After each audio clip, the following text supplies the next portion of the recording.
Ehou Thingba Ngamlaroi Khanglakpadagi Delhi da Chatlaga Taksillugani Haibasi Congresstadi Chamamnei o Ibobi. Miyamgi Ehou Hojikti Thingba Ngamlaroi Haiba Khanglakpadagi BJP gi MLA sing Delhi da Chatlaga Taksillugani Haiba wafam phongdorakpasi Congresstadi Chamamnei haina Manipur Pradesh Congress Committee MPCC gi President su oiriba Hanagi Chief Minister Okram Ibobi na ngasi paummising da phongdokhrei mahakna hai Congress Party gi MLA manga khak lei makhoi gi thoidokpa mathau ta de aikhoi leingak paire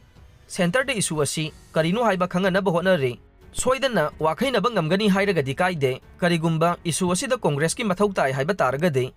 House ki mapanda amasung manungda leingakpu sagwanaba thawrang tawduna lei o Ibobi na makhata na hai miyamgi demand asi maram chabanina Government of India na su soidana tabigani aduga census haibasi Ministry of Home Affairs ki makhada sathabanina Center gi lusingba singda ningthijana hairagadi Manipur kanthokpa aruba natte North East Mizoram amasung Nagaland gumbada mitop miyan chasingi issue asi thoina leite lawe adubu Manipur da de issue mayam ama leiribane haujiksu IDP lising hompugi mathakta mayumda hanjenadre makoigi mayum makai pumnamak tumkhrabane asigumba phibam asida kamdauna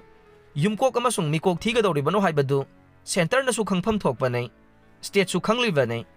aduga haujik khakta da Delhi de satkani hairakpasi khara chusinaba watli haiki